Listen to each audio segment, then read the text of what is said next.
کو قرآن مجید کی انہیں فنی جو جس طرح کے قرآن نقشے سے اس سے ان کی کتابیں مکمل وہ بڑی بہت بڑی دین ہے اس کی عربی کی. اس میں ہمیں اپنی بڑی کمزوری نظر آتی ہے. ہم نے 8ویں جماعت تک اردو پڑھی اور وہ بھی پڑھنے کے برابر. نہیں ماشاءاللہ بہت اچھی پڑھی آپ نے, بہت اچھا پڑھتے ہیں آپ. بالکل پڑھتے ہیں لوگ اور تلفظ صحیح نہیں ہوتا, یہ اپنے مطالعے سے ہی ہوتا ہے. مطالعہ بالکل. جو اصل مغز ہے وہ تو ذہن میں آ جاتا ہے کیا ہے. اب یہاں جو انہوں نے باتیں کی وہ ایک تو یہ ہے کہ حق ناقابل تقسیم الف ہے, بے اور الف دونوں حق نہیں ہو سکتے, حق ایک ہے. دوسری یہ کہ دنیا جو ہے وہ آخر ایک چیز ہے, ایک تسلسل ہے, ایک کڑی ہے دوسری ایک ہی زندگی کی. یہ تبدل نہیں ہے کہ دنیا سے بالکل الگ غاروں میں جا بیٹھ کسی غار میں اللہ کو یاد, یہ نہیں ہے بات. دنیا کی بھلائی پہلے مانگی پھر دنیا حسن اللہ. یہ سب سے بڑی بات عیسائیت نے یہی کیا. عیسائیت جو ہے دو انتہاؤں پہ پہنچی ہے. ایک طرف رحبانیت ہے, دنیا کو چھوڑ دو گھر میں بیٹھو. دوسری طرف یہ ہے کہ کوئی جز جو ہے وہ دین کا قریب لائے, لیکن اس کے باوجود آپ یہ دیکھیں کہ وہ پھر بھی عیسائی ہیں اور اسلام کے دشمن ہیں. یہ آپ قابل غور بات یہ ہے کہ دین کو کوئی دخل نہیں دینے دیتے وہ سیاست میں یا حکومت میں, لیکن اسلام کے دشمن تقسیم کیا ہے تو اسی وجہ پھنسے ہوئے.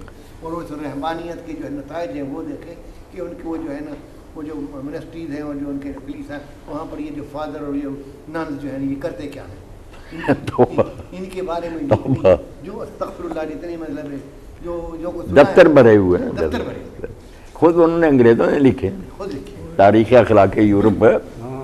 اور یہ ہمارے دین کی خصوصیت ہے کہ دنیا پہلے اچھی بناؤ پھر تمہاری. جب چغتائی صاحب یہ پروٹسٹنٹ تحریک اٹھی اور یہ انہوں نے بغاوت کر دی ان پادریوں کے خلاف, تو پھر گرجے جو چینے تو ان کے تہ خانے جب ان کی تلاشی لی گئی تو کھوپڑیاں بچوں زنا کر کر کے نا یہ راہبہ اور راہبات جو تھے بھائی یہی کام خلاف فطرت جو بھی دین ہوگا. کیتھولک کے خلاف یہ اخلاقی تصویر تھی. دوسری یہ تھی وہ یہ ہے کہ سوائے اس کے کہ پوپ کے یا پادری کے کسی کو انجیل پڑھنے کا جو ہے کوئی حق ہی نہیں ہے سمجھنے. وہی جو سمجھیں گے وہ ٹھیک ہے. اور کوئی ایک خاص گروپ ہے جس کے قبضے میں کتاب اللہ دے دی گئی ہے. یہاں تو کوئی بھی آدمی قرآن مجید پڑھ کے تو کوئی بڑے مفسر بن سکتا ہے. وہاں یہ ممکن نہیں ہے کہ ایک عام آدمی یہ وہ اٹھ کے کہہ دے کہ میں جی کو زیادہ بہتر سمجھتا ہوں. وہ کہتا ہے نہیں ہو. اور پھر اس کے ساتھ تیسری چیز یہ ہے وہ پروانے جنت کے لکھ کے دیتے رہتے تھے. یہ مغفرت کے پروانے پیسے لیتے تھے اس کے. مولانا ایک عجیب بات ہے کہ جب تک ان کا جو کوئی پادری یا فادر دعا کو لیڈ نہ کرے وہ دعا نہیں بنتی. اور ہمارے پاس دین میں یہ ہے کہ جو آدمی یوں ہاتھ اٹھائے تو اللہ تعالیٰ کے ساتھ ڈائریکٹ مخاطب ہو جاتا ہے. بالکل.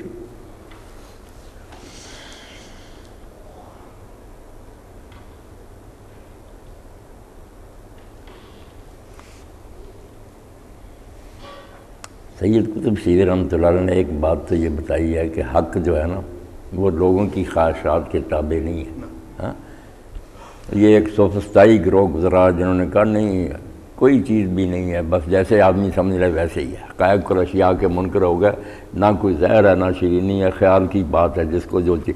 تو دین اس کی نفی کرتا کہ نہیں حق اپنی جگہ نا ثابت ہے, وہ آپ کے سمجھنے سے نہیں دوسری چیز بن سکتا. آپ زہر کو اگر سمجھ لیں کہ شیرینی ہے تو شیرینی نہیں بنے گی. اس لیے سمجھ لو کہ تمہارے سمجھنے سے کہ میرے خیال میں حق نہیں تبدیل ہو, حق اپنی جگہ ایک مشکل چیز ہے, تمہیں بدلنا پڑے گا.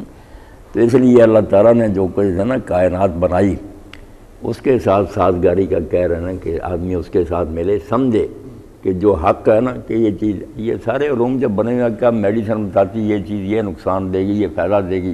ایک آدمی کہے نہیں میں یہ فرض کروں گا کہ یہ فائدہ ہی دے ہوگی وہ نقصان دے, تو ایسا تو نہیں ہوگا, اس کے خیال کے مطابق نہیں بدلے گی. اس لیے پہلے سمجھو کہ حقائق کیا ہیں, ان کے مطابق اپنی زندگیاں استوار کرو, تو یہ جہان سارا جو نا اللہ تعالیٰ کی مرضی کے مطابق بالکل ٹھوس قوانین پر چل رہا ہے. جو ان قوانین کو دریافت کرے گا، جیسے ان لوگوں نے کہا چلو مادی ترقی تو ہو گئی نا، سمجھتے گیا کہ اس طرح یہ چیزیں اللہ کے حکم سے کام کر رہی ہیں، اللہ کو نہیں مانتے، قانون تو معلوم کیے نا، ان سے کام لیا. تو اسی طرح اپنی زندگی میں بھی جب بندہ اسی مالک کے قوانین معلوم کر لے جس نے اس دنیا کے قانون دیے اور اس کے ساتھ چل پڑے، تو یہ جہان اور انسان پھر سارا ایک قافلہ بن جاتا جو ایک ہی طرف کو چلتا. برکتیں برکتیں ہوتی، زمین و آسمان اپنی برکتیں اگل دیتے ہیں. اور اگر دنیا کسی طرف کو جا رہی، وہ مالک کا حکم مان رہی ہے، باغی ہو جائے، تو پھر نتیجہ بھگتنا ہی ہے نا. یہی بات سمجھائی انہوں نے کہ شریعت اور فطرت جو ہے نا یہ آپس میں بالکل موافق ہے. جیسے یہ کائنات اللہ تعالیٰ کے قانون طبی کی پابند ہے، ایسے ہی انسان کو اس کی شریعت کا پابند ہونا چاہیے. مولانا وہ ایک ایٹم میں درمیان میں پروٹان اللہ، اس کے جو کلاک وائز چل رہے ہیں، نیوٹران جو چل رہے ہیں، ان کو کوئی اینٹی کلاک وائز تو چلا کے دکھا دے. اللہ، کسی کو کوئی جرم ہے اس کی؟ وہ اللہ تعالیٰ نے کی خاص یہ خاصیت ہے کہ وہ مدار پر گھوم رہے ہیں.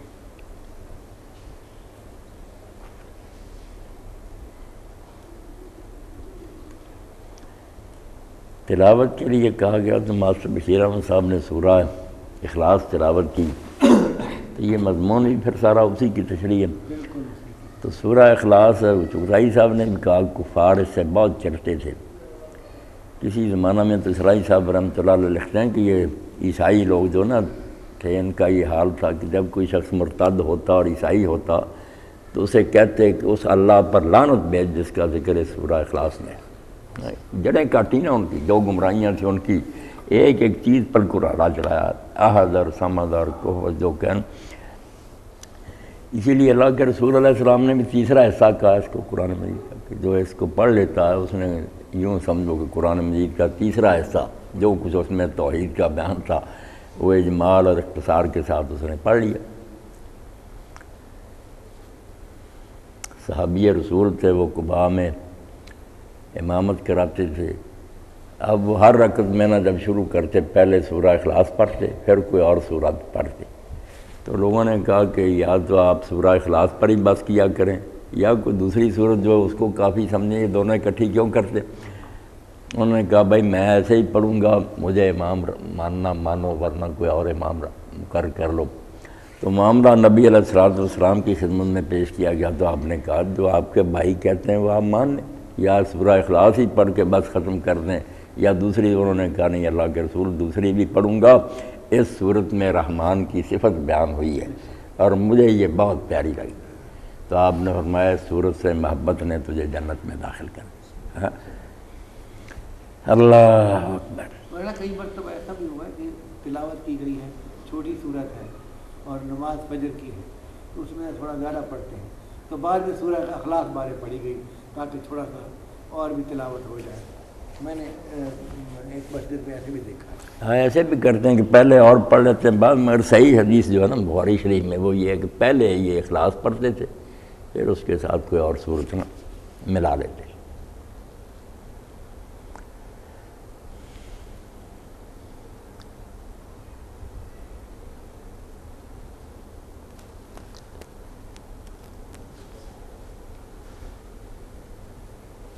اللہ ماشاء اللہ. کریں کوئی بات بھائی؟ موضوع تو وہی ہے، ہاں موضوع تو توحید والا ہے. توحید بات.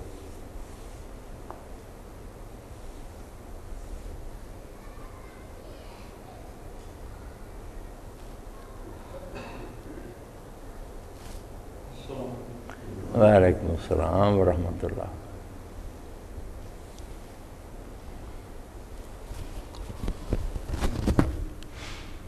جی فرمائیں چلو تھوڑی دیر بات ہو، 5 منٹ رہتے ہیں ابھی درس کے وقت. حق کے بارے میں اور حق کے ناقابل تقسیم ہونے کے بارے میں اس میں کچھ مزید ناقابل تقسیم تاکہ اصل میں اور یہ زیادہ واضح ہو جائے.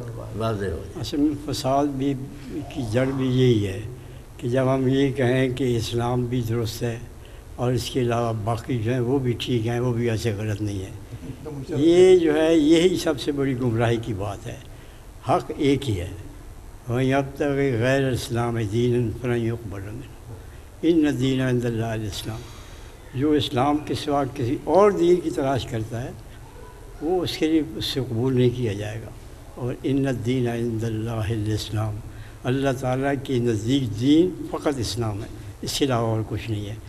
باقی سمجھوتے جو ہیں یہ بالکل کچھ نہیں ہے، کہ جیسے وہ مشرکین بھی چاہتے تھے ودوا لو تدہنوا فیدہنون، کہ آپ کچھ نرم پڑ جائیں تو وہ بھی نرم پڑ جائیں گے۔ نہیں، فلا تطع المکذبین، آپ ان جو جھٹلانے والے ہیں ان کی کوئی بات نہ مانیں۔ انک لعلی خلق عظیم، آپ کو تو اخلاق کے اس درجے پر ہیں جہاں تک پہنچنا کسی کو نصیب نہیں ہوتا۔ تو یہ جو کچھ چاہے کہتے رہے، یہ مداہنت جو ہے، یہ سمجھوتا جو ہے، یہ کچھ جو لو اور کچھ دو کا معاملہ جو ہے، یہ دین کے بارے میں نہیں ہو سکتا۔ دین وہی ہے جو اللہ تعالیٰ نے اپنے نبی پر اتارا ہے اپنی کتاب کے ذریعے سے، اور نبی نے اس کو واضح کیا ہے اپنے اسوہ سے اور اپنی سنت سے۔ باقی جو کچھ بھی چاہے وہ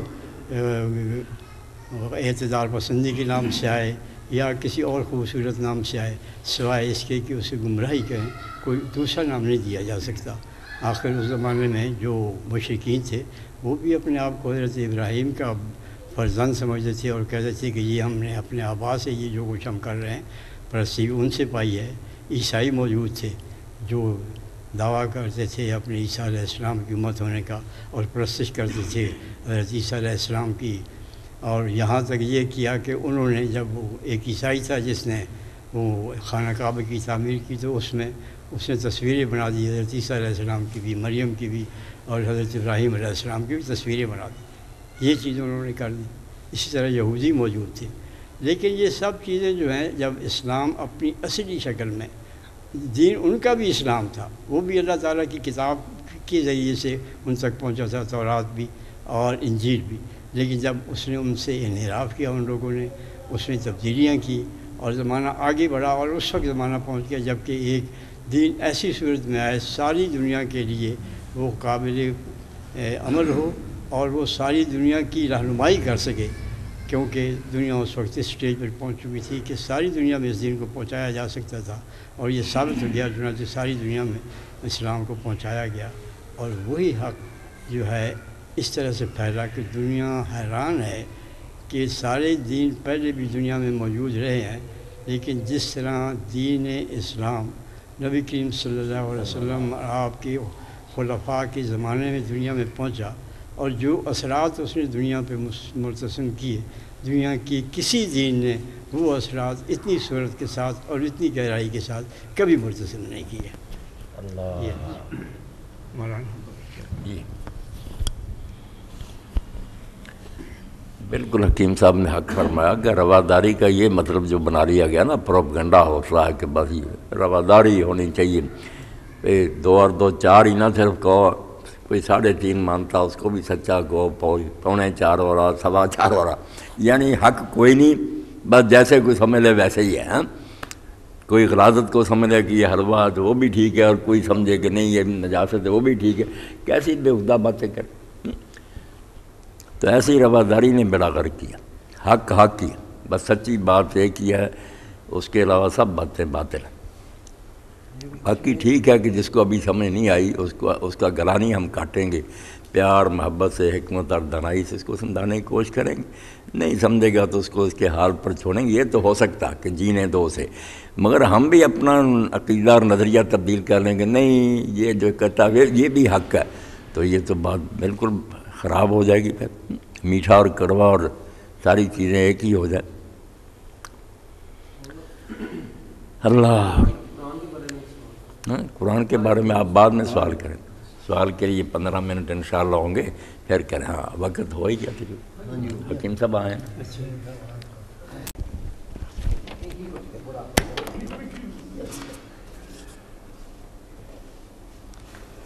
بسم اللہ الرحمن الرحیم۔